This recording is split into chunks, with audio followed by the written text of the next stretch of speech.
243 सीटों पर अपनी ताकत से चुनाव लड़ेगा।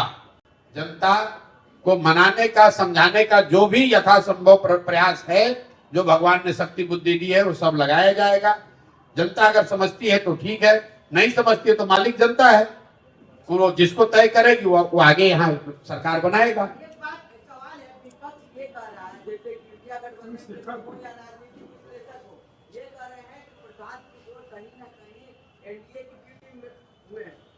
मेरे भाई, ये कोई नई बात आप थोड़ी ना कह रहे हो। मतलब जो लोग 30 साल से यहाँ अपना दल चला रहे हैं, अब राजद के प्रदेश अध्यक्ष, उनका लड़का रामगढ़ में तीसरे नंबर पर है। अब आप बता दीजिए कि वहां भाजपा के जीतने से जनसुराज का क्या लेना देना है? वो किसने रोका था उनको जीतने से? किसने रोका है आप बताइए ना। तरारी में सीपीआई एमएल हारी है भाजपा से, तो क्या वो जनसुराज की वजह से हारी है? इमामगंज का हमने आपको बताया, अगर इमामगंज जनसुराज नहीं लड़ रहा होता तो ये राजद वाले 5000 से नहीं 25,000 से चुनाव हारते।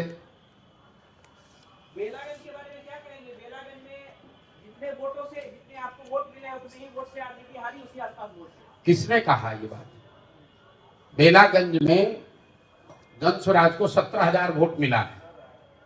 17,000 वोट को राजद के वोट में अगर आप जोड़ भी दीजिए, मान लीजिए एक बार को जोड़ दीजिए, तो भी 5,000 से हारेंगे। ये आप लोग को अपना नैरेटिव एक चलाने का, भाई कुछ से कुछ। हम आपको कह रहे हैं कि अगर जनसुराज नहीं लड़ता तो और ज्यादा मत से आरजेडी वाले हारे होते। बेलागंज में जनसुराज की वजह से राजद हारी है कि नहीं हारी है, इसको अगर देखना है तो भाई बूथ वाइज डेटा आया हुआ है, I-20 निकाल लीजिए और ये देख लीजिए कि जो मुस्लिम गांव हैं, यही तो आरजेडी वाले कह रहे होंगे, मुस्लिम गांव जितने भी हैं वहां देखिए कि किसको वोट मिला है। वहां वोट ना राजद को मिला है ना जनसुराज को मिला है। सारे मुस्लिम गांव में लोगों ने वोट दिया है जदयू और भाजपा गठबंधन को।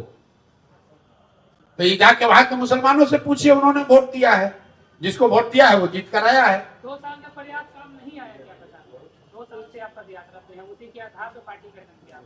तो भाई 2 साल के प्रयास से अगर काम नहीं आया तो जो 70,000 लोगों ने वोट दिया है वो आपका क्वेश्चन सुन के तो वोट दिया नहीं है।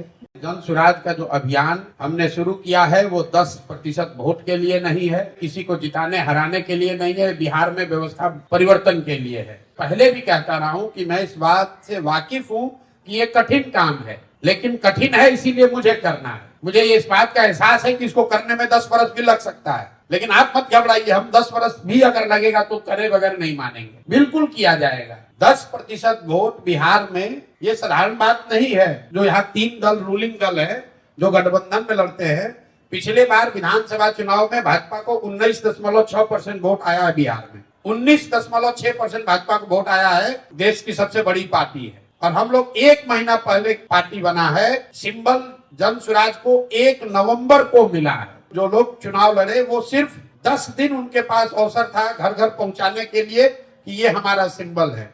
उस 10 दिन में भी 2 दिन दिवाली और 4 दिन छठ में चला गया। मैं इसका एक्सक्यूज नहीं दे रहा हूं, मैं बार बार कह रहा हूं हमारी कमी है और बेहतर होना चाहिए, लेकिन अगर कमी भी है तो 0 से 10 हमने पहुंचाया है, तो 10 के ऊपर भी ले जाने की जिम्मेवारी जनसुराज की साथियों की है। अब घबराइए नहीं, इसको आगे ले जाने का पूरा प्रयास करेंगे और उसमें सफलता भी